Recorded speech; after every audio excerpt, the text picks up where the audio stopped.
আজকে সংক্ষিপ্ত সময়ে আপনাদের সামনে যে বিষয়ে কথা বলতে চাচ্ছি তা হচ্ছে কিয়ামতের পূর্বাভাস।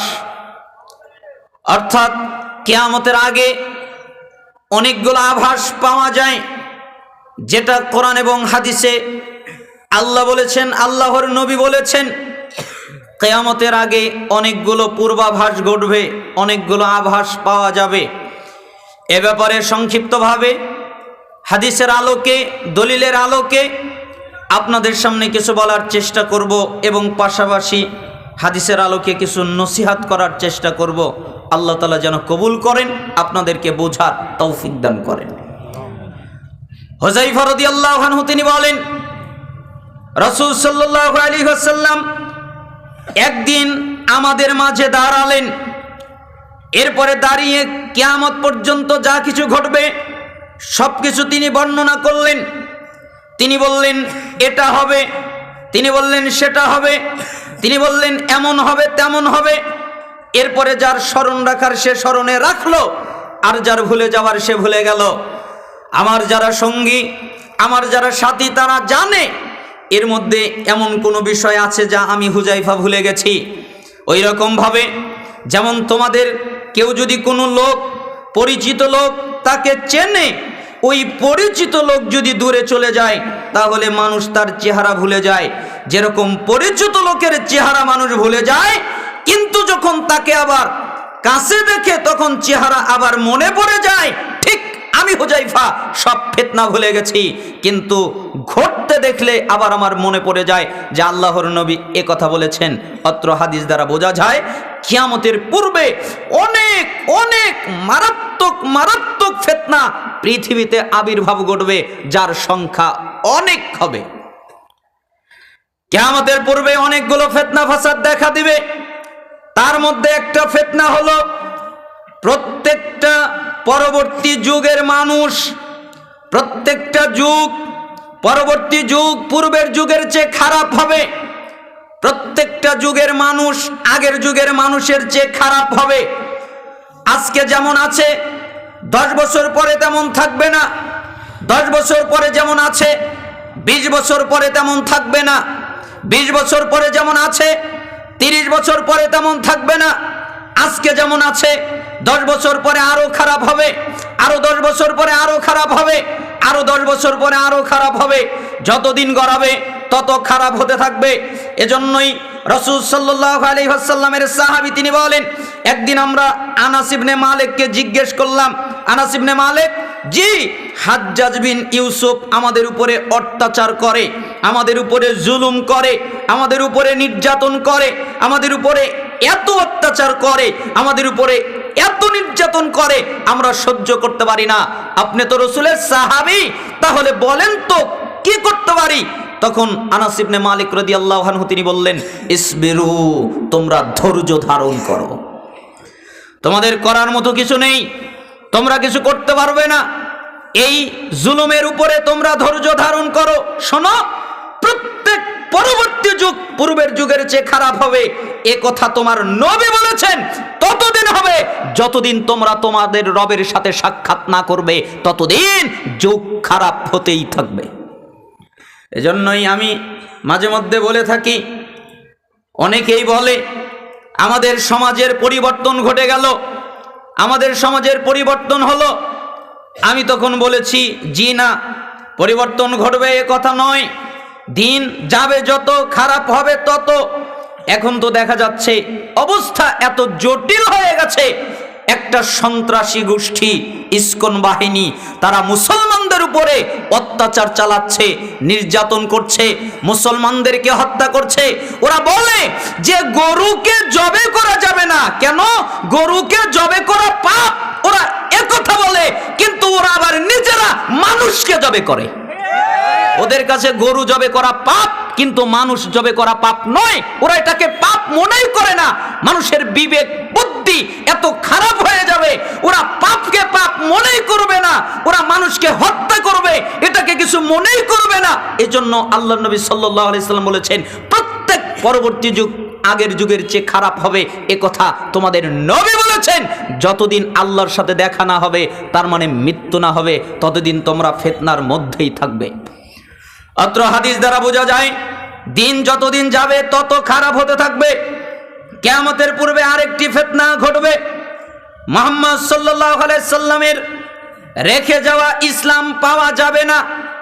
তিনি যেই ইসলাম রেখে গেছেন, তিনি যেই দিন রেখে গেছেন, তিনি যেই শরীয়ত রেখে গেছেন, ওই শরীয়ত মানুষ পাবে না, খুঁজলেও পাবে না, খুব অল্প পাওয়া যাবে, বেশিরভাগ পাওয়া যাবে না।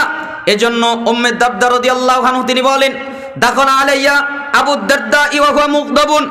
আবু দারদা রাদিয়াল্লাহু আনহু একদিন ঘরের মধ্যে প্রবেশ করলেন। তিনি যখন ঘরের মধ্যে ঢুকলেন, তখন তার অনেক চেহারায় রাগ ছিল, অনেক রাগান্বিত ছিলেন, এত রাগ করেছিলেন। উম্মে দারদা বলেন, আমি এরকম রাগ তাকে কোনোদিন করতে দেখিনি। তিনি এত রাগ করে, এত রাগান্বিত অবস্থায় ঘরের মধ্যে প্রবেশ করলেন। তাই আমি জিজ্ঞেস করলাম, মা আকদবাক, কি ব্যাপার, আপনি রেগেছেন কেন, আপনি রাগ করেছেন কেন, আপনার রাগ হয়েছে কেন? তখন তিনি বললেন, আল্লাহি, আল্লাহর কসম, আল্লাহি, আল্লাহর কসম, মা আরিফু মিন উম্মতি মুহাম্মদ সাল্লাল্লাহু আলাইহি সাল্লাম শাইআ ইল্লা আন্নাহুম ইউসাল্লুনা জামিআ। শোনো, মুহাম্মদ সাল্লাল্লাহু আলাইহি সাল্লাম যেই ইসলাম রেখে গেছেন, তার মধ্যে শুধু জামাতে নামাজ আদায় করা ছাড়া দিনের আর কিচ্ছু পাবে না। মানুষ জামাতে নামাজ আদায় করবে, মানুষ জামাতের সাথে সালাত আদায় করবে, এটা তোমরা পাবে, কিন্তু এছাড়া তার দিনের আর কোনো কিছু তোমরা পাবে না। বুখারীর 650 নম্বর হাদিস এটা। তিরমিজি 2447 নম্বর হাদিসে প্রায় একই কথা এসেছে। আনাস ইবনে মালিক রাদিয়াল্লাহু আনহু তিনি বলেন, মা আরাফু মিম্মা কুন্না আলাইহি আলা আহাদির রাসূলিল্লাহ সাল্লাল্লাহু আলাইহি ওয়াসাল্লাম। তিনি বলেন যে এখনকার দিন মুহাম্মদ সাল্লাল্লাহু আলাইহি ওয়াসাল্লামের দিনের রেখে যাওয়া কিছুই আমি এখন আর সমাজে দেখতে পাচ্ছি না, এগুলো চলে গেছে। মুহাম্মদ সাল্লাল্লাহু আলাইহি সাল্লাম যে দিন রেখে গিয়েছিলেন, ওই দিন নেই। তিনি যেই শরীয়ত রেখে গিয়েছিলেন, ওই শরীয়ত নেই। তিনি যেই ইসলাম রেখে গিয়েছিলেন, ওই ইসলাম নেই। তাই সাহাবীরা বললেন, কুলতু, কোন বর্ণনায় ফাকুলতু, আমরা বললাম, আইনা সলা, সলাত তো আছে, আপনি বলছেন নাই, আমরা তো দেখতে পাচ্ছি সলাত আছে। মুহাম্মদ সাল্লাল্লাহু আলাইহি সাল্লামের সময়ে সলাত আদায় করা হতো, এখন তো মানুষ সলাত আদায় করে, এখন তো মানুষ নামাজ আদায় করে, তো মুহাম্মদ সাল্লাল্লাহু আলাইহি সাল্লামের দিন তো আছে, আপনি বলছেন নাই, কথা তো বুঝতে পারলাম না। তখন তিনি বললেন, শোনো, আমার কথা ভালো করে শোনো, তোমরা কি জানো না, আওয়ালাম তাসনাউ ফি সলাতিকুম মা ক্বাদ আলিমতুম, মুহাম্মদ সাল্লাল্লাহু আলাইহি সাল্লাম যেই সালাত রেখে গেছেন, এই সালাতের মধ্যে তোমরা কি অলসতা তৈরি করেছো, তোমরা কি অবহেলা তৈরি করেছো, এটা তোমরা ভালো করেই জানো। নামাজ আছে কিন্তু অলসতার সাথে নামাজ, সালাত আছে কিন্তু অবহেলার সাথে সালাত। ওরা নামাজ পড়ে, ওরা সালাত আদায় করে অবহেলার সাথে, সত্যিকার ভাবে না। এই জন্যই তো সালাত আদায় করে সুদ ছাড়তে পারে না, সালাত আদায় করে ঘুষ ছাড়তে পারে না, সালাত আদায় করে জিনা ছাড়তে পারে না, ব্যভিচার ছাড়তে পারে না। এ কথাই আনাস ইবনে মালিক রাদিয়াল্লাহু আনহু বললেন, আবু দারদা রাদিয়াল্লাহু আনহু বললেন।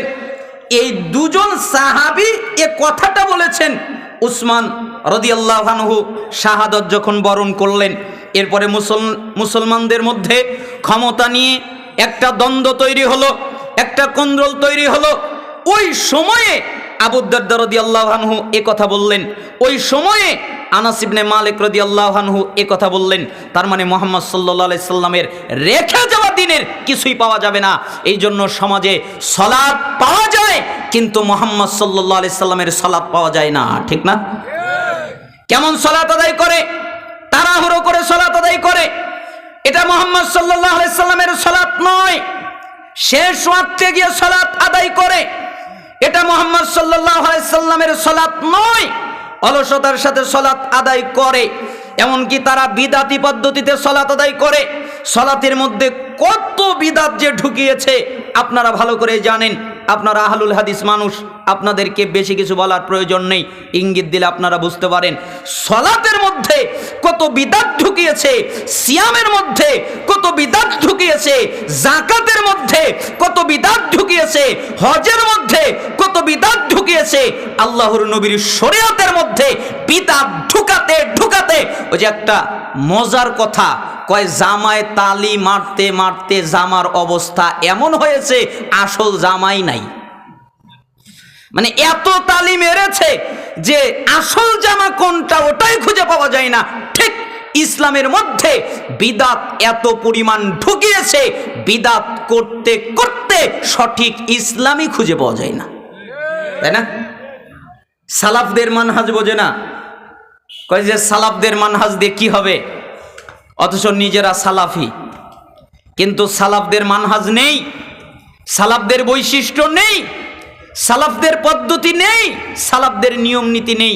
তার মানে আমি আপনাকে বোঝাতে চাচ্ছিলাম, কিয়ামতের পূর্বে যতগুলো ফিতনা ঘটবে তার মধ্যে একটা মারাত্মক ফিতনা হলো মানুষ মুহাম্মদ সাল্লাল্লাহু আলাইহি সাল্লাম যে ইসলামটা রেখে গেছেন ওই ইসলামটা পাবে না, এটা একটা ফিতনা। কিয়ামতের পূর্বে আরেকটি ভয়ঙ্কর ফিতনা ঘটবে। আগে যাবে শাসন ব্যবস্থা, পরে যাবে সালাত। আবু উমামা আল বাহিলি রাদিয়াল্লাহু আনহু তিনি বলেন, রাসূল সাল্লাল্লাহু আলাইহি ওয়াসাল্লাম বলেছেন, ইসলামের রশিগুলো একের পরে এক ছিঁড়ে যাবে। তোমরা ইসলামের যত রশিগুলো দেখছো এগুলো থাকবে না, একটার পরে আরেকটা ছিঁড়ে যাবে। যখন একটা রশি ছিঁড়ে যাবে তখন মানুষের পরেরটা ধরে থাকার চেষ্টা করবে, কিন্তু এরপরেও ছিঁড়ে যাবে। আর সর্বপ্রথম ফাআওয়ালুহুন্না নাকদাল হক, সর্বপ্রথম যে রশিটা ছিঁড়ে যাবে সেটা হলো শাসন ব্যবস্থার রশি।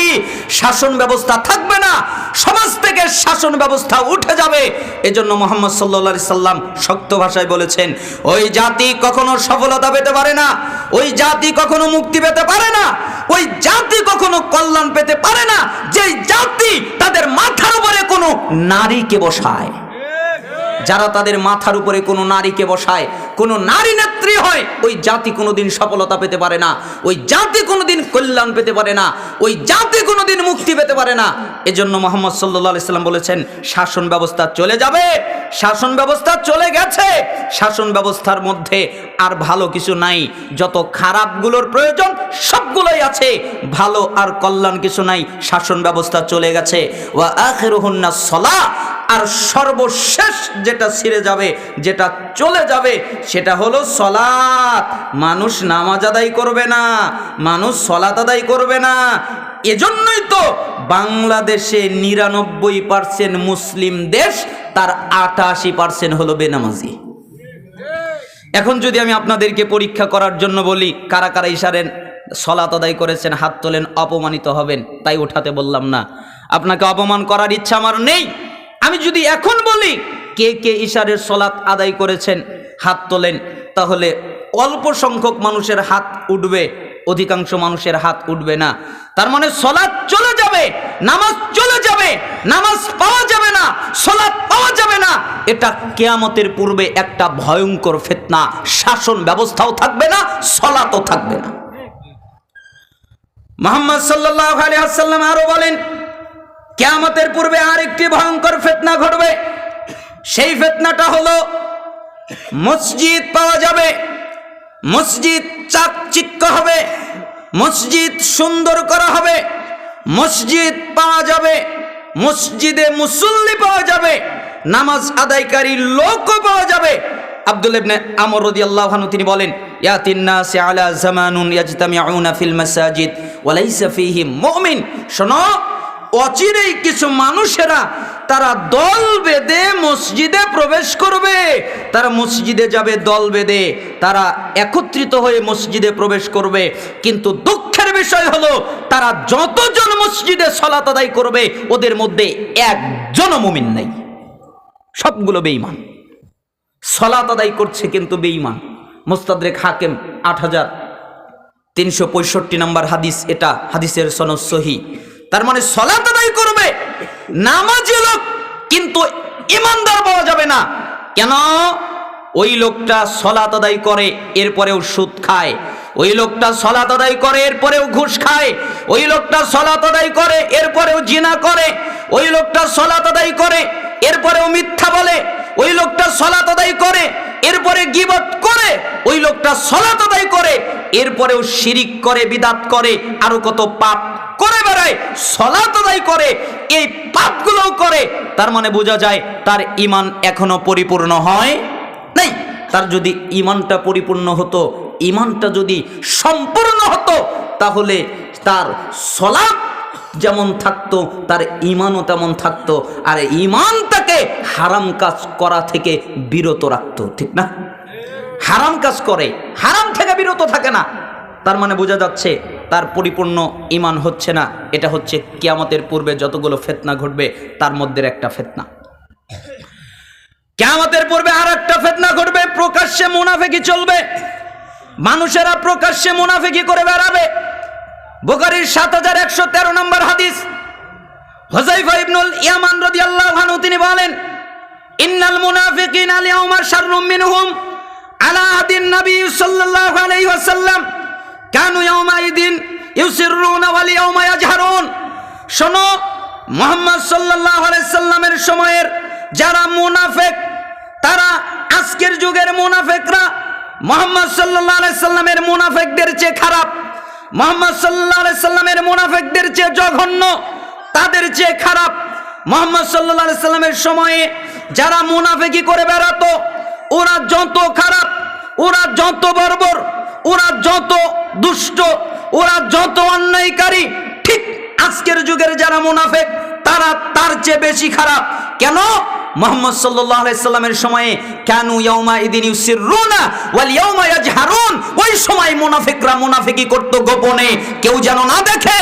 আর আজকের যুগের মুনাফিকেরা মুনাফিকি করে প্রকাশ্যে, যেন গোপন না থাকে। ওই সময় গোপন করা হতো, মুনাফিকদের মুনাফিকি বোঝা যেত না। কিভাবে বোঝা যেত? কিছু আলামতের কারণে বোঝা যেত। মুনাফিকেরাও সালাত আদায় করত, মুনাফিকেরাও সালাত আদায় করত। আজকের যুগের মুনাফিকেরা সালাত আদায় করে না। এই জন্য মুহাম্মদ সাল্লাল্লাহু আলাইহি সাল্লাম পরবর্তী বুখারীর ৭১১৪ নম্বর হাদিসে বলেছেন, ওই সময়ে মুনাফিকি ওটার হুকুম ছিল নিফাক। যারা মুনাফিকি করে বেড়াতো তারা নিফাক করে বেড়াতো। আর আজকের যুগে যারা মুনাফিকি করবে এটা হলো কুফরি, তারা কুফরি করে বেড়াবে। তার মানে আজকের যুগের মুনাফিকিটা কুফরির পর্যায়ে চলে গেছে। কেন? মুনাফিকিটা প্রকাশ্যে করছে, সুদ খায় প্রকাশ্যে, মিথ্যা বলে প্রকাশ্যে, গীবত করে প্রকাশ্যে, তারপরে ওয়াদা খিলাফ করে প্রকাশ্যে, আরো আমানত খিয়ানত করে প্রকাশ্যে। মুনাফিকের যত আলামত আছে সবগুলো করে প্রকাশ্যে। কেন? মুহাম্মদ সাল্লাল্লাহু আলাইহি সাল্লামের সময়ের মুনাফিকদের চাইতে ওরা আরো খারাপ। কেন? এরা দেখিয়ে দেখিয়ে করে, আর মুহাম্মদ সাল্লাল্লাহু আলাইহি সাল্লামের মুনাফিকরা গোপনে করত।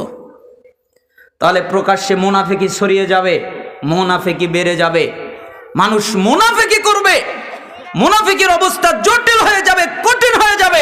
আপনাকে আমি কি দিয়ে বুঝাই? বোঝানোর ভাষা আমার কাছে জানা নেই, তাই আপনাকে অবগতিতে আমি জানিয়ে দিলাম মুনাফিকের সংখ্যা বেড়ে যাবে। অতএব প্রকাশ্যে মুনাফিকি করবে, এটা কিয়ামতের একটা ফিতনা। অতএব আপনারা মুনাফিকি থেকে বাঁচুন। আল্লাহ তাআলা আপনাদেরকে বাঁচার তৌফিক, আমাদেরকে বাঁচার তৌফিক দান করুন। কিয়ামতের পূর্বে আর একটা ফিতনা ঘটবে, কাফেরদের সংখ্যা বেড়ে যাবে, মুমিনদের সংখ্যা কমে যাবে।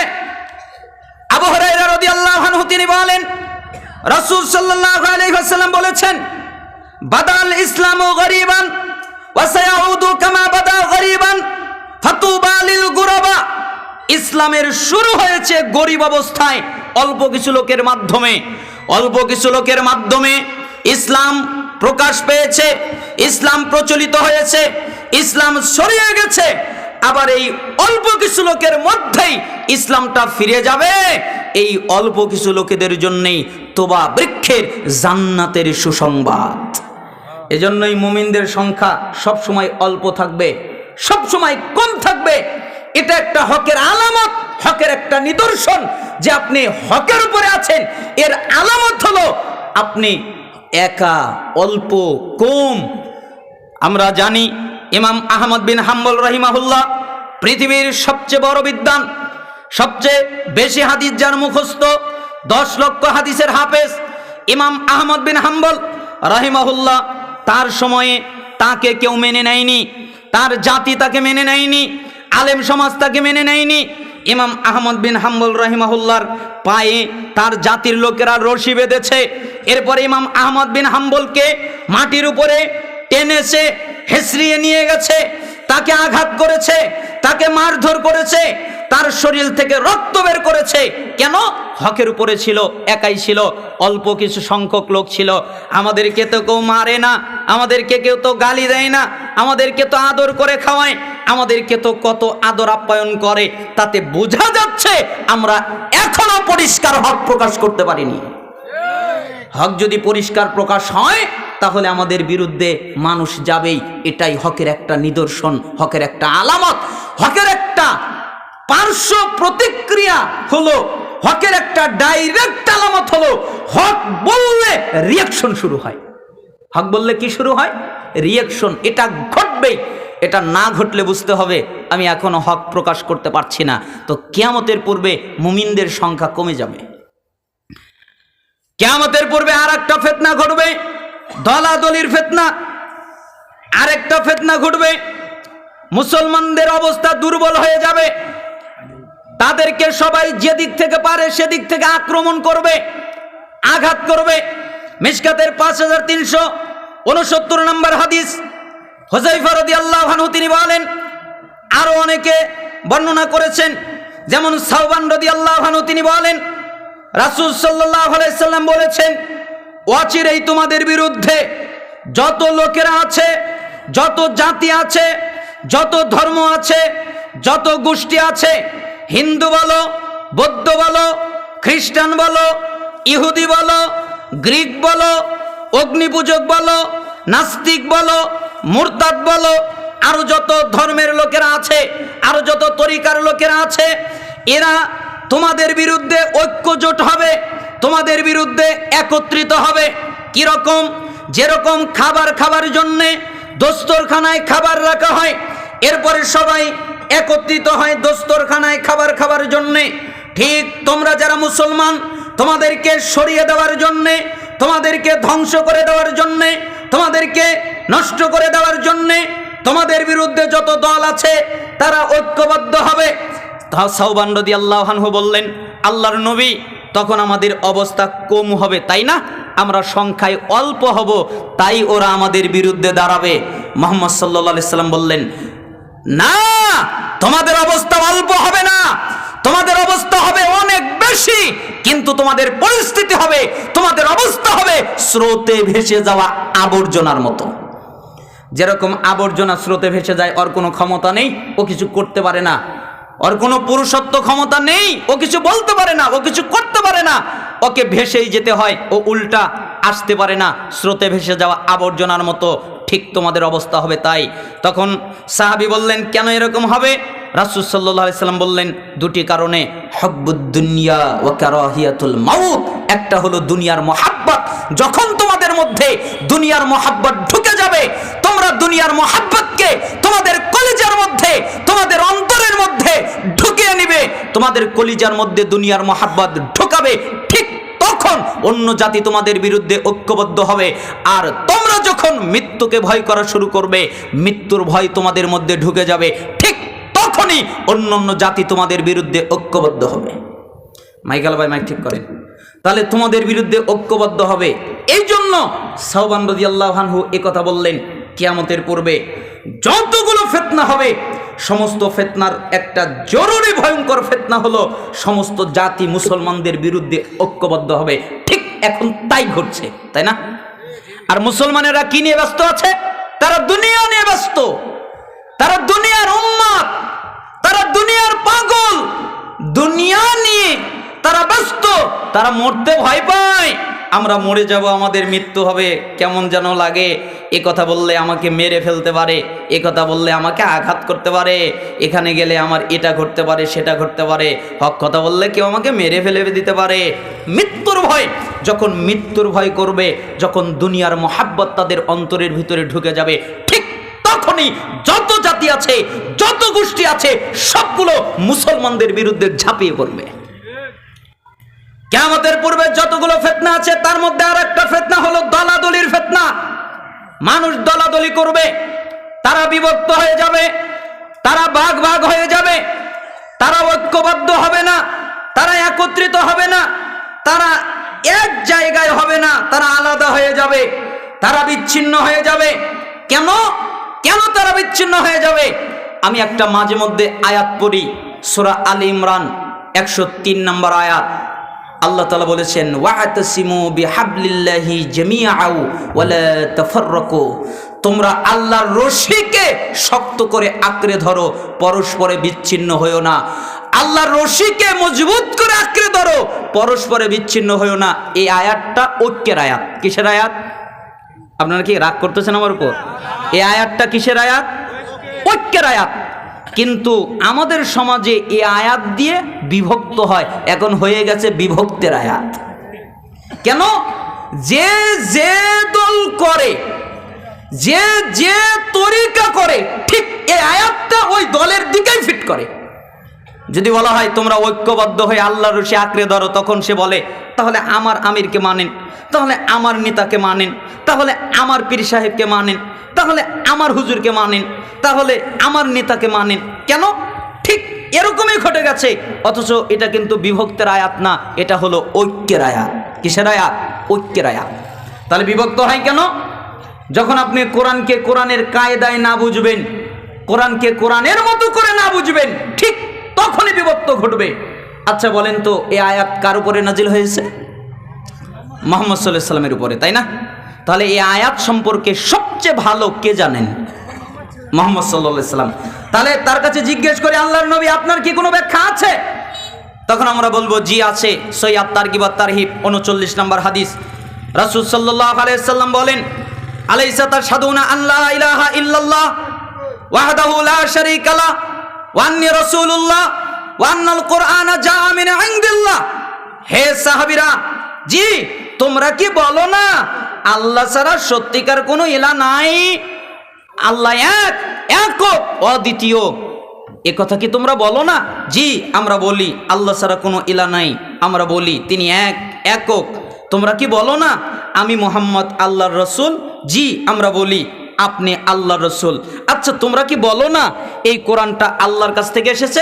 জি আমরা বলি এই কোরআনটা আল্লাহর কাছ থেকে এসেছে। তাহলে সাহাবীরা শোনো, ফাবশিরু, তাহলে তোমরা সুসংবাদ গ্রহণ করো। কি সুসংবাদ?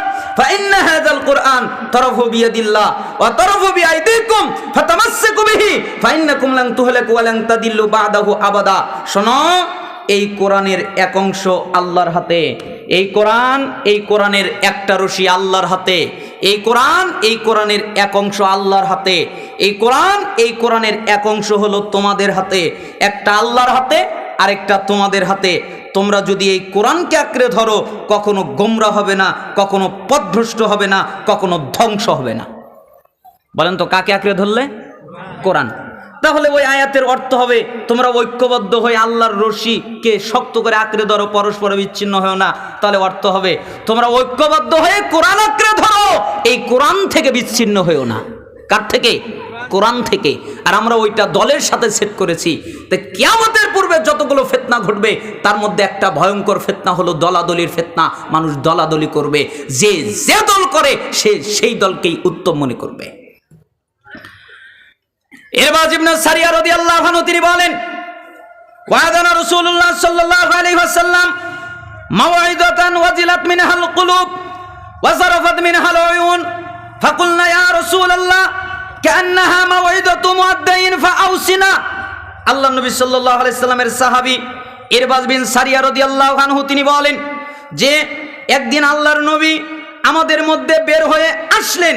এরপরে তিনি এমন আলোচনা করলেন, আলোচনা করার কারণে আমরা ভয় পেয়ে গেলাম আর আমাদের চোখ দিয়ে পানি পড়তে লাগলো।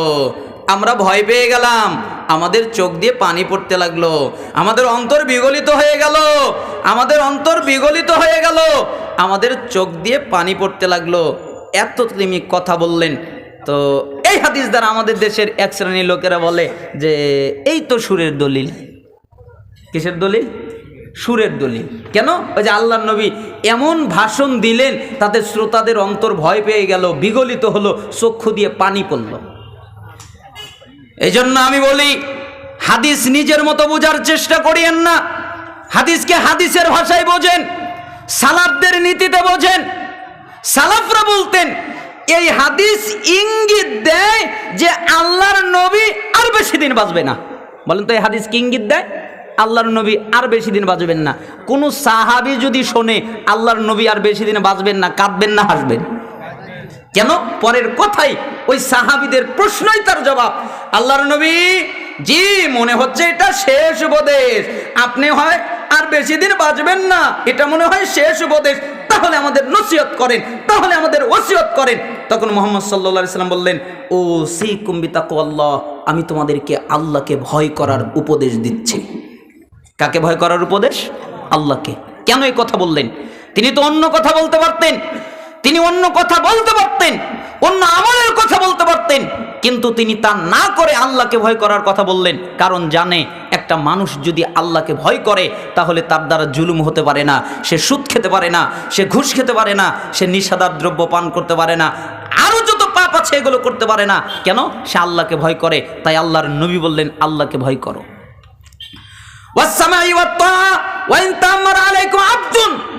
আর তোমাদের যারা নেতা হবে, তোমরা এই নেতার কথা শুনবে, তারপরে মানবে।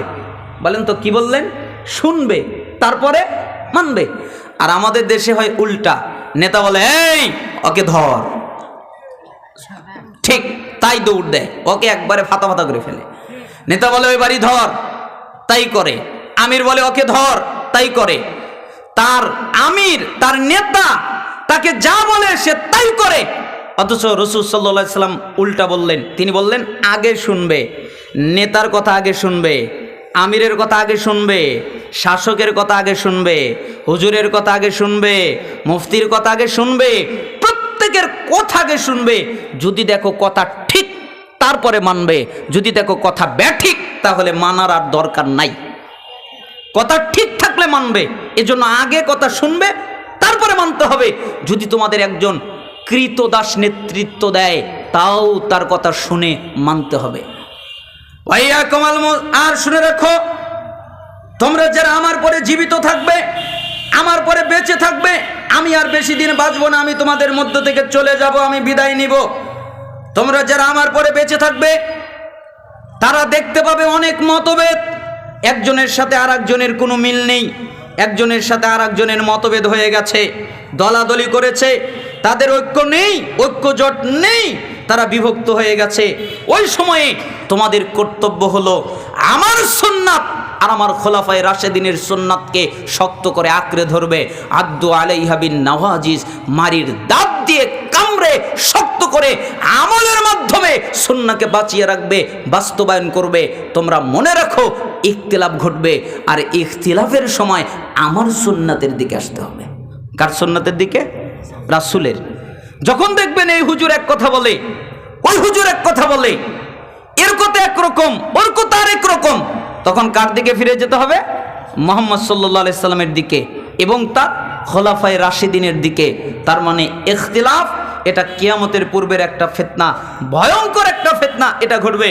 হাদিসটা আবু দাউদের 4607, তিরমিজি 2676, ইবনে মাজার 43, ইবনে হিব্বানের 5 এবং আরও রয়েছে সহিহ তারগিব ওয়াত তারহিবের 37 নম্বর হাদিস, হাদিসের মান সহিহ। আমি আপনাকে বোঝাতে চাচ্ছিলাম, কিয়ামতের পূর্বে ইখতিলাফ ঘটবে, কিয়ামতের পূর্বে দলাদলি ঘটবে, ফিতনা ঘটবে। অতএব আপনারা দলাদলি থেকে মুক্ত থাকার চেষ্টা করেন। আল্লাহ সুবহানাহু ওয়া তাআলা আমাদেরকে তৌফিক দান করুন। কিয়ামতের পূর্বে আর একটা ফিতনা ঘটবে, মানুষ মুমিন কিন্তু কাফের হয়ে যাবে, মুমিন মানুষ আছে কিন্তু কাফের হয়ে যাবে। বাদির বিল আমালি ফিতানান কাকিতাইল লাইলিল মুজলিম, ইসবিহুর রাজুলু মুমিনা ওয়া ইউমসি কাফিরা, ওয়া ইসবিহু মুমিনা ওয়া ইউমসি কাফিরা, ওয়া ইউমসি মুমিনা ওয়া ইসবিহু কাফিরা। শোনো, অচিরেই ঘন আদার রাতের মতো, অন্ধকারের মতো ফিতনা তোমাদের মধ্যে আসবে। তোমরা ওই অন্ধকারের ফিতনা আসার আগেই তোমরা আল্লাহ সুবহানাহু ওয়া তাআলার আমল করে, দ্রুত আমল করার মাধ্যমে তোমরা প্রস্তুতি গ্রহণ করো। কেন? ওই সময় সকালে যে থাকবে মুমিন, ও সন্ধ্যায় হবে কাফের, আর সন্ধ্যায় যে থাকবে মুমিন, ও সকালে হবে কাফের। কেন? সে দিনকে দুনিয়া দিয়ে বিক্রি করে দেবে। দিনকে কি দিয়ে বিক্রি করে দেবে? দুনিয়া। সে দুনিয়া নিয়ে নিবে আর দিনকে নষ্ট করে দিবে। তার দিনের দরকার নেই, তার দিনের প্রয়োজন নেই, তার প্রয়োজনটা হলো দুনিয়া। 5383 নম্বর হাদিস মিশকাতুল মাসাবিতে এসেছে। তার মানে তার দুনিয়াটার প্রয়োজন, দিনের প্রয়োজন নয়। উল্টে যাবে, সে দিন দিয়ে দুনিয়াকে কিনে নিবে। আর সকালে থাকবে মুমিন, সন্ধ্যায় হবে কাফের, সন্ধ্যায় থাকবে মুমিন, সকালে হবে কাফের। তো কিয়ামতের পূর্বে একটা ভয়ঙ্কর ফিতনা, মানুষ কাফের হয়ে যাবে ইমানদার থাকার পরে, ইমানদার কাফের হয়ে যাবে। কিয়ামতের পূর্বে আরো অনেকগুলো ভয়ঙ্কর ফিতনার কথা এসেছে। সময়ের ব্যবধানের কারণে আমি আপনাদের এদিকে আর যেতে চাচ্ছি না। কয়েকটা জরুরি পর্যায়ের নসিহাত আপনাদেরকে করা জরুরি মনে করেছিলাম, তাই আপনাদেরকে করা জরুরি মনে করছি। আজকের আলোচনার প্রথম উপদেশ নসিহাত, প্রথম হাদিস, আবু হুরায়রা রাদিয়াল্লাহু আনহু তিনি বলেন, রাসূল সাল্লাল্লাহু আলাইহি ওয়াসাল্লাম বলেছেন, হাদিসের জগতে যত হাদিস আছে এরকম হাদিস দ্বিতীয়টা নেই। কেন নেই? কারণ আল্লাহর নবী সাল্লাল্লাহু আলাইহি সাল্লাম এইভাবে কোনোদিন ডাক দেননি, এভাবে কোনোদিন উল্লেখ করেননি, এভাবে কোনোদিন বলেননি তুমি এটা করো।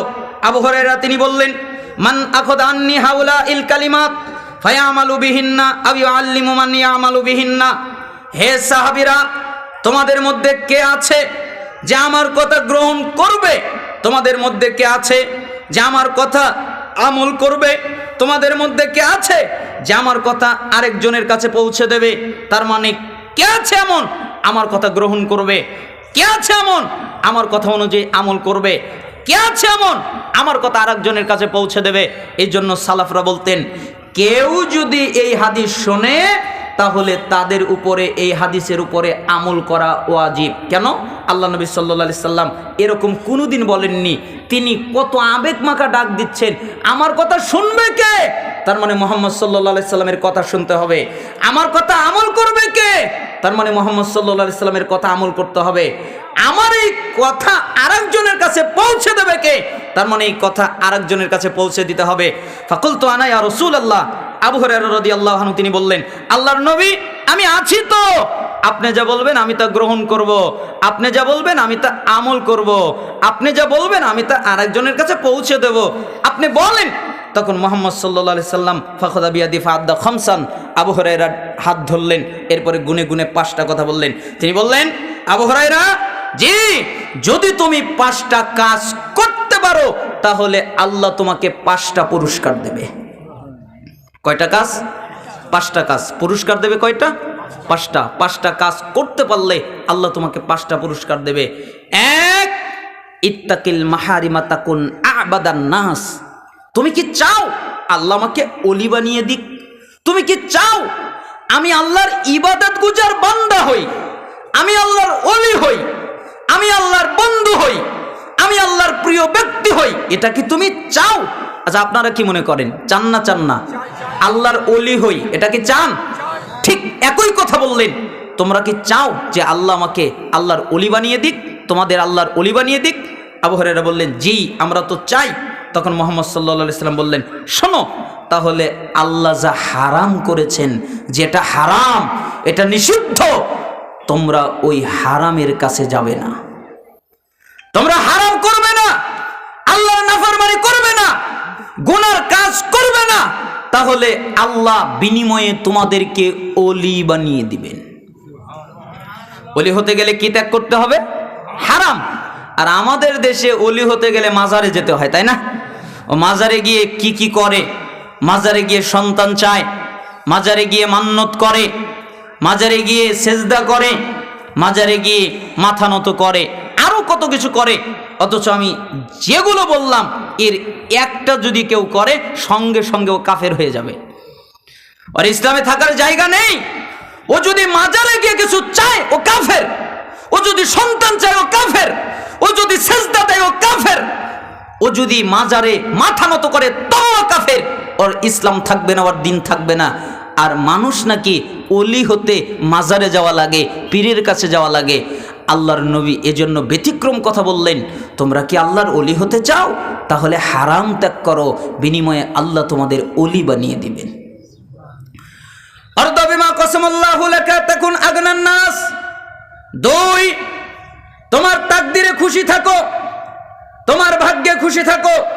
তুমি কি চাও আল্লাহ আমাকে ধনী বানিয়ে দিক, আল্লাহ আমাকে বড়লোক বানিয়ে দিক? এটা কি তুমি চাও? যদি চাও আল্লাহ আমাকে ধনী বানাক, আল্লাহ আমাকে বড়লোক বানাক, তাহলে তোমার তাকদিরে যা আছে তুমি তার উপরে খুশি থাকবে, বিনিময়ে আল্লাহ তোমাকে ধনী বানিয়ে দিবে। কেন? আরেকটি হাদিসে এসেছে ইবাদত করলে ধনী হওয়া যায়। আবু হুরায়রা রাদিয়াল্লাহু আনহু তিনি বলেন, রাসূল সাল্লাল্লাহু আলাইহি ওয়াসাল্লাম বলেছেন যে আল্লাহ তাআলা বলেন, ইবনা আদম, হে আদম সন্তান, তাফাররাক লি ইবাদাতি আমলা সাদরাকা গিনান ওয়া সুদ্দা ফাকরাক। তোমরা আমার ইবাদত করো, আমার বন্দেগী করো, আমার দাসত্ব করো। আমাকে বেশিক্ষণ কষ্ট দিয়েন না, আমার মুখ ব্যথা, গলা ব্যথা, কণ্ঠ ব্যথা, এজন্য আপনাদের ইঙ্গিত দিলাম। রাসূল সাল্লাল্লাহু আলাইহি সাল্লাম বললেন যে আল্লাহ তাআলা বলেছেন, ইবনা আদম, হে আদম সন্তান, তোমরা আমার ইবাদত করো, আমার দাসত্ব করো, আমার বন্দেগী করো, আমার আনুগত্য করো, তাহলে আমি তোমাদের অন্তরটাকে ধনী বানিয়ে দিব। তোমাদের অন্তর গরিব, তো আমি তোমাদের অন্তরকে ধনী বানাবো, আর তোমাদের যত দরিদ্রতার রাস্তা আছে আমি আল্লাহ সব বন্ধ করে দিব। যত রাস্তা থাকতে পারে, যেই রাস্তা দিয়ে দরিদ্রতা আসে, ওই রাস্তা দিয়ে দরিদ্রতা আছে, ওই রাস্তা দিয়ে দরিদ্রতা আছে, আমি আল্লাহ বন্ধ করে দিব। ওয়াইল্লাম তাফআল মালাতু সাদরাকা শুগলান ওয়ালা মাসুদ্দা ফাকরাক। আর যদি আমার ইবাদত না করো, আমার দাসত্ব না করো, আমার বন্দেগী না করো, তাহলে আমি তোমাদের অন্তরে পেরেশানি দিয়ে যুক্ত করে দিব। কত পেরেশানি নিতে পারো নাও, কত অস্থিরতা নিতে পারো নাও, আমি খালি পেরেশানি দিব, আমি খালি অস্থিরতা দিব। তোমাদের অন্তরে কোনো শান্তি দিব না, খালি পেরেশানি দিব আর অস্থিরতা দিব। আর যত তোমাদের দরিদ্রতার দরজা আছে আমি আল্লাহ সবগুলো খুলে দিব। খালি দরিদ্রই হবে, আমি দরিদ্রতার দরজা বন্ধ করব না, দরিদ্রতার দরজা খুলে দেব। কেন? আমার ইবাদত করনি তাই। আমার বাস্তব জীবনের একটা কাহিনী মাঝে মধ্যে বলি। আপনাদের এলাকায় এসেছি, হয়তো অনেকে জানেন, আবার বলছি। এই হাদিসটা আমার জীবনের সাথে ফিট করা। এই হাদিস আমি যেদিন পড়েছি ওই দিন আমার ভাগ্য পরিবর্তন হয়ে গেছে। কিভাবে? এটাও আমার ভাগ্যে লেখা ছিল যে আমি চাকরি করতাম, হানাফি থেকে সৈয়াকেদায় আসলাম, তা আমাকে কেউ চাকরি দেয় না। আমি যেখানে চাকরি নিতে যাই আমাকে বলে, তুমি তো কেবল আকীদা গ্রহণ করলে, তাই না? জি। তো তোমার তো আকীদা এখনো পরিষ্কার ক্লিয়ার হয় নাই, তোমাকে চাকরি দেওয়া যাবে না। এজন্য বড় বড় প্রতিষ্ঠান আর হয় না। আর হানাফিরা তো দিবেই না, ওরা তো ধরে আর পিটবে, তাই না? যে আমাদের আকীদা তুই ত্যাগ করে আবার আমাদের কাছে চাকরি করবি। তো কি করা যায়? কোনো পরিস্থিতি নেই, অবস্থা এত জটিল কঠিন। একটা যুবক ভাই আমাকে একটা মসজিদে নিয়ে গেল। এরপরে আমি ওই মসজিদে খুতবা দিলাম। তো তাদের পছন্দ হলো, ওই 4-5 জন, এরকম 5-6-7 জন হবে খুতবায় জুমার দিন। তা আমি তাদের মধ্যে খুতবা দিলাম, তাদের পছন্দ হলো। তো আমাকে বললো, আচ্ছা ঠিক আছে, আপনাকে চাকরি দিব, কিন্তু আমরা তো বেশি বেতন দিতে পারবো না, আমরা সহিয়াকিদার নতুন মানুষ, মসজিদটা সহিয়াকিদার নতুন হয়েছে, নতুন আহলে হাদিস আমরা হয়েছি, তা আমাদের তো অত টাকা পয়সা নেই, আপনাকে 3000 টাকা বেতন দিব, আপনি কি থাকবেন? তখন আমি বললাম, আচ্ছা ঠিক আছে, থাকবো। 3000 টাকার বেতনে কিছু হয় না, না স্ত্রীর মুখের চাহিদা পূরণ করতে পারি, না সন্তানদের মুখের চাহিদা পূরণ করতে পারি, কোনোটাই হয় না। আমরা একবেলা খাই আর একবেলা না খেয়ে থাকি, এরকম অবস্থা ঘটে যায়। কিন্তু যেদিন এই হাদিসটা বললাম, ওই দিন আমাদের জীবনটা পাল্টে গেল, ওই দিন আমাদের জীবনটা পরিবর্তন হয়ে গেল। যেখানে আল্লাহ তাআলা বলছেন, ইবাদত করলে আল্লাহ সুবহানাহু ওয়া তাআলা রুজি বাড়িয়ে দিবেন, ইবাদত করলে আল্লাহ সুবহানাহু ওয়া তাআলা অবশ্যই তাকে ধনী বানিয়ে দিবেন। একদিন আমার বাচ্চা অনেক কান্নাকাটি করছিল, দুধ আনার দুধ নেই। আমি এই হাদিসটা পড়লাম, পরের দিন সকালবেলা মসজিদে গেলাম, বাচ্চা কান্না করছে ঘরে, 2 রাকাত সালাত আদায় করলাম, আল্লাহকে বললাম, আল্লাহ আমার 200 টাকার প্রয়োজন। এরপরে বাহিরে আসলাম, একটা লোক আসলো, আমি তাকে কোনোদিন দেখিনি, এত সুন্দর চেহারাওয়ালা, আমাকে সালাম করলো, মুসাফা করলো, চলে গেল। আমি যখন হাতটা খুললাম তখন দেখি 100 টাকার 2টা নোট। আমি তার কাছে 200 টাকা চেয়েছিলাম আল্লাহর কাছে, কার মাধ্যমে যেন আমার হাতে আল্লাহ 200 টাকায় পৌঁছে দিয়েছে। আমি ওই টাকা নিয়ে গেলাম, দুধ কিনলাম, এরপরে বললাম তো ইবাদত করা তো প্রয়োজন। ওই দিন বিকেলবেলা সভাপতি, ক্যাশিয়ার, সেক্রেটারি আমার কাছে আসলেন। এরপরে আমাকে বললেন, তোমার তো কষ্ট হচ্ছে, তা তো আমরা বুঝতে পারি। আচ্ছা যাও, আগামী মাস থেকে না, এই মাস থেকে তোমার বেতন 10,000। বলেন তো কয় হাজার? 10,000। এক লাফে 7,000 বেড়ে গেছে। এই হাদিস আমার জীবন পাল্টে দিয়েছে। ওয়াল্লাহি আল্লাহর কসম, এই হাদিস যেদিন পড়েছি, এই হাদিস অনুযায়ী যেদিন থেকে আমল যতটুকু পেরেছি করেছি, ওই দিন থেকে আজ পর্যন্ত অভাব দেখিই নাই। যে অভাব কি ওটা এখন আর বুঝতে পারি না, ওটা আর অনুধাবন হয় না যে অভাব কি। ঠিক আপনিও যদি আল্লাহর ইবাদত করেন, আল্লাহর দাসত্ব করেন, আল্লাহর বন্দেগী করেন, তাহলে আল্লাহ আপনাকে ধনী বানাবেন, আপনার অস্থিরতা দূর করবেন। আর যদি তা না করেন, আল্লাহ আপনার অস্থিরতা বাড়াবেন, আর বিনিময়ে আল্লাহ সুবহানাহু ওয়া তাআলা কখনো আপনার দরিদ্রতা দূর করবে না। এজন্য আল্লাহ নবী সাল্লাল্লাহু আলাইহি ওয়াসাল্লাম বললেন, তুমি কি ধনী হতে চাও? তাহলে তোমার তাকদিরে যা আছে তার উপরে খুশি থাকো, বিনিময়ে আল্লাহ তোমাকে ধনী বানিয়ে দিবে। ওয়া আহসিন ইলা জারিকা তাকুন মুমিনা। 3, তোমরা কি প্রকৃত মুমিন হতে চাও? যে আল্লাহ আমাকে মুমিন বানিয়ে দিক, প্রকৃত মুমিন হতে চাও, এটা কি চাও নাকি? তাহলে শোনো, তোমরা যদি প্রকৃত মুমিন হতে চাও, তাহলে তোমার প্রতিবেশীর সাথে ভালো আচরণ করো। তোমার প্রতিবেশী হিন্দু হতে পারে, তোমার প্রতিবেশী খ্রিস্টান হতে পারে, তোমার প্রতিবেশী ইহুদি হতে পারে, তোমার প্রতিবেশী নাসারা হতে পারে, তোমার প্রতিবেশী বৌদ্ধ হতে পারে, যে কেউ হতে পারে, তাতে কোনো অসুবিধা নেই, তাতে কোনো সমস্যা নেই। কিন্তু তুমি তোমার প্রতিবেশীর সাথে ভালো আচরণ করবে, উত্তম আচরণ করবে। তুমি যদি তা না করো, তুমি মুমিন হতে পারবে না। আর যদি উত্তম আচরণ করো, বিনিময়ে তুমি মুমিন হয়ে যাবে। তো মুমিন হতে চাইলে তোমার প্রতিবেশীর সাথে ভালো আচরণ করো। আমরা করি? মনে হয় না। আমাদের প্রতিবেশী মনে হয় আমাদের হাত থেকে নিরাপদ নয়, আমাদের হাত থেকে মনে হয় নিরাপদ নয়। এজন্য আপনাকে বোঝাতে চাচ্ছিলাম, আপনি যদি মুমিন হতে চান, তাহলে প্রতিবেশীর সাথে ভালো আচরণ করবেন। ওয়াহিব্বা লিন-নাস মা তুহিব্বু লিনাফসিকা তাকুন মুসলিমা। 4, তোমরা কি প্রকৃত মুসলিম হতে চাও? যে আল্লাহ আমাকে প্রকৃত মুসলিম বানিয়ে দিক, এটা কি চাও নাকি? যে প্রকৃত মুসলিম হই, এটা কি চাও? যদি চাও, তাহলে শোনো, নিজের জন্য যা পছন্দ করো, অপরের জন্য তাই পছন্দ করবে। নিজের জন্য যেটা পছন্দ করো, আল্লাহ আমার উপরে জুলুম না করো, আমার উপর ওই লোকটা জুলুম না করুক, আমাকে ওই লোকটা গালি না দিক, আমাকে ওই লোকটা এটা না বলুক, আমাকে ওই লোকটা সেটা না বলুক, এটা যদি চাও, আমাকে কেউ কষ্ট না দিক, আমাকে কেউ আঘাত না দিক। একটা হাদিস আপনাকে বলি, মনে রাখবেন। আবু হুরায়রা রাদিয়াল্লাহু আনহু তিনি বলেন, রাসূল সাল্লাল্লাহু আলাইহি সাল্লাম বলেছেন, লা তাহাসাদু, তোমরা পরস্পরে হিংসা করো না, ওয়ালা তাবাগাদু, তোমরা একজনের দরের, ওয়ালা তানাজাসু, তোমরা একজনের দরের উপর দিয়ে আরেকজন দর করে দালালি করে দাম বাড়িয়ে দিও না। ওয়ালা তাবাগাদু, তোমরা নিজেদের মধ্যে বিদ্বেষ রেখো না। ওয়ালা তাদাবারু, তোমরা কারো পিছনে লেগে যেও না। ওয়ালা ইয়াবিবাদুকুম আলা বাইবাদ, তোমরা কারো বেচা কেনার সময় আগ বেড়ে কেনা বেচা করো না। কোনো কিছু কিনতে যাও না, তোমার ভাই কষ্ট পাবে। শোনো, তোমরা ওয়াকুনু ইবাদাল্লাহি ইখওয়ানা, তোমরা প্রত্যেক মুসলমান আল্লাহর ভাই, ভাই বান্দা, ভাই ভাই হয়ে যাও। আল মুসলিম আখুল মুসলিম, মুসলমান মুসলমানের ভাই, লা ইয়াজলিমুহু, মুসলমান মুসলমানের উপরে জুলুম করতে পারে না। ওয়ালা ইয়াখযুলুহু, মুসলমান মুসলমানকে সম্পত্তিহীন ভাবে, সম্বলহীন ভাবে ছেড়ে দিতে পারে না। ওয়ালা ইয়াকযিবুহু, মুসলমান মুসলমানের সাথে মিথ্যা বলতে পারে না। ওয়ালা ইয়াহকিরুহু, মুসলমান মুসলমানকে তুচ্ছ ভাবতে পারে না। আত্তাকওয়া হাহুনা ওয়া ইউশিরু ইলা সাদরি সালাসা মাররাতিন, এ কথা বলে তিনি বুকের দিকে ইঙ্গিত করে বললেন, তাকওয়া এখানে, তাকওয়া এখানে। বিহাসবি ইমরিইম মিনাশ শাররি আইয়াহকিরা আখাহুল মুসলিম, একটা মানুষের খারাপ হওয়ার জন্য এতটুকু যথেষ্ট, সে আরেকজন মানুষকে খারাপ বলে। যে বলে ওই লোকটা খারাপ, সেই খারাপ। কুল্লুল মুসলিম আলাল মুসলিমি হারাম দামুহু ওয়া মালুহু ওয়া ইরদুহু, প্রত্যেক প্রত্যেক মুসলমানের উপরে অপর মুসলমানের জন্য হারাম। মুসলমান মুসলমানের রক্ত বের করতে পারে না, মুসলমান মুসলমানের সম্পত্তি মেরে দিতে পারে না, মুসলমান মুসলমানের সম্মান নষ্ট করতে পারে না। তার মানে আমি আপনাকে বোঝাতে যাচ্ছিলাম, এটা হচ্ছে রাসূলুল্লাহ সাল্লাল্লাহু আলাইহি ওয়াসাল্লামের আদর্শ, এটা আমি আপনাকে বোঝাতে চাচ্ছিলাম।